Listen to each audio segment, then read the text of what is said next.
Black women and white men.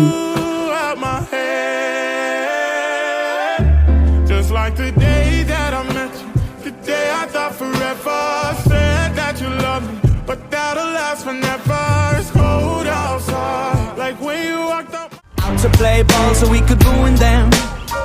Mama said that it was okay. Mama said that it was quite alright. Our kind of people had a bed for the night, and it was okay.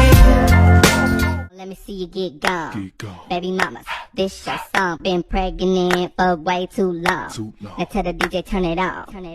If she a baby mama, Go ahead. she gon' do that baby mama. Work. How I rebuilt the muscles in my lower stomach after my C-section. I've worked way too hard to let this moment slip away. And I'm hungry. I'm a beast. I want this. I will not give up. I will do what I say. And I will not quit until I get what I want.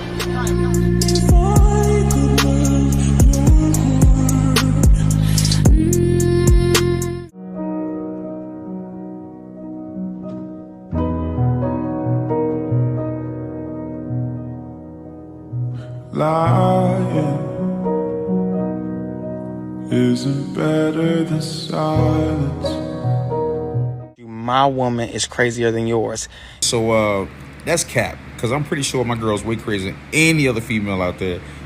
She picked up and packed up all of her shit overnight and moved 2,332 miles across the country from South Carolina all the way out to Arizona just to be with me after we've been together for a month and a half. Knowing I was going through a divorce, knowing I've been traumatized, knowing I'm insecure, knowing I'm dealing with all types of like emotional, mental, all types of issues. And she came in and she just loved me and hugged me and held me down and built me up better than anybody else I've ever had before in my life. Literally picked up her entire life, not knowing anybody over here, getting away from everything she was comfortable from everything she ever knew was home, to come all the way out here for me to make a completely different home. Like, that's insane. Like, you can't tell me that anybody else more crazy than that, right? And that's why I love her so much. And, you know, she got my name tattooed on her and then forced me, like held me at gunpoint to get her name tattooed on my chest. I didn't do this willingly. Y'all think I did this willingly? No.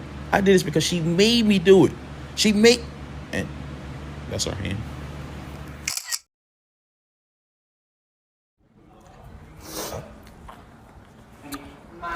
Are you watching our show? Babe, what are you doing? Why? What's wrong? Ice in my junk right now What? because it's swollen You didn't get unsnipped yet. Why is it swollen? from having too much intercourse. What? So say it. Say it. Say what, Brianna?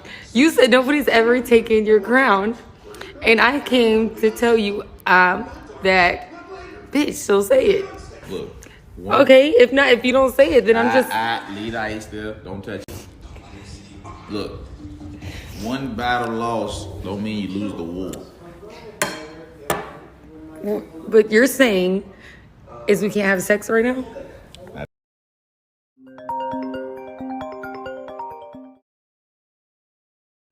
My annotated bibliography research has been about the role of white women in the maintenance of slavery as an institution.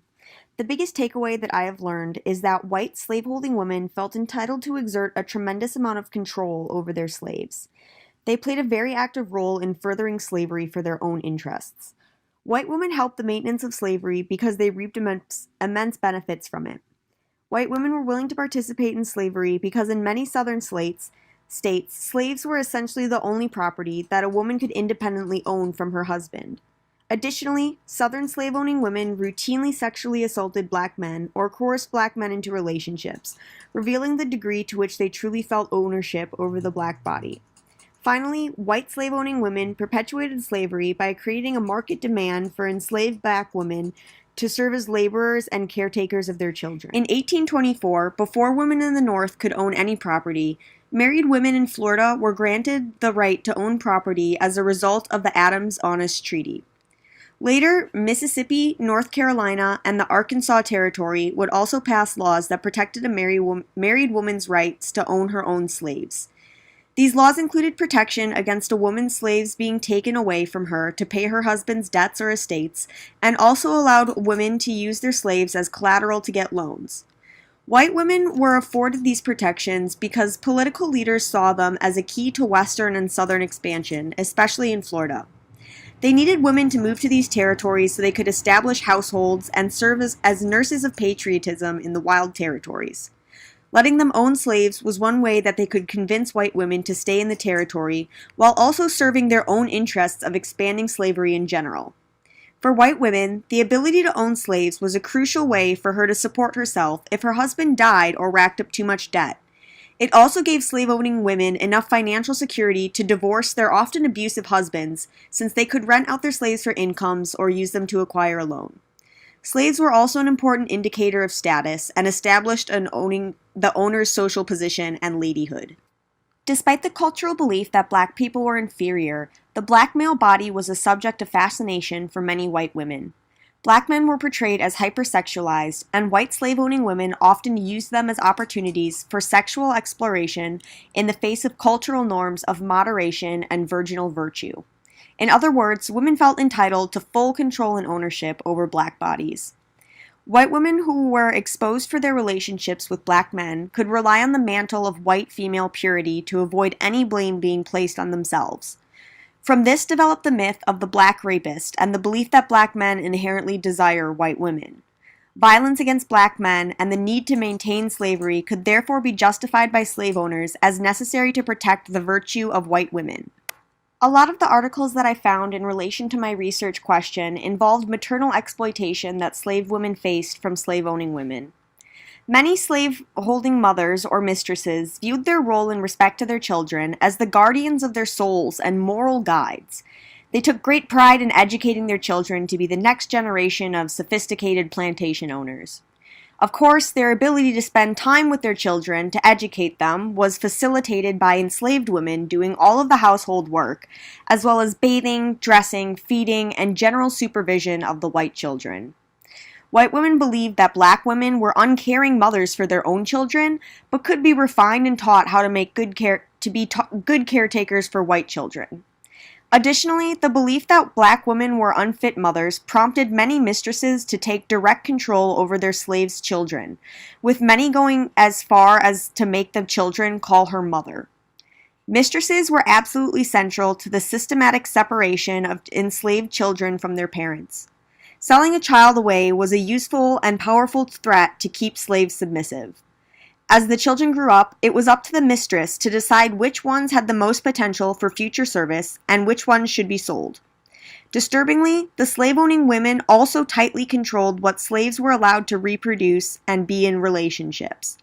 Often, they would have one enslaved man have children with multiple enslaved women, denying black men the opportunity to be fathers and have families. The testimony of formerly enslaved mothers and children reveal the intense familial trauma created by the cruel and heartless separation of parents from their children and husbands from their wives. Maternal exploitation was also common through the use of enslaved wet nurses by slave-owning white women. Thousands of ads for enslaved wet nurses from the late 18th century into the 19th century reveal the creation of a niche market that exploited the physical bodily products of enslaved women. Some women used enslaved wet nurses because they were not physically well enough to nurse their own children after giving birth. Nursing also carried the potential for dangerous health conditions like blocked ducts or breast infections. However, there were numerous recorded cases of mistresses who were physically able to nurse their children but simply did not want to, with one explaining that nursing made her feel like a slave to her children. White women were doubtlessly complicit in the preservation of the institution of slavery. They benefited from the wealth it brought to their husbands, but also from their own ability to own slaves and use them as a means of financial security. They asserted their control and dominance over enslaved men through sexual abuse and dominated enslaved women by ripping apart their families while forcing them to care for their owners' children. Although they often lacked legal and political power, slave-owning women relied on their status as slave owners to provide them an outlet to exert control and authority over something.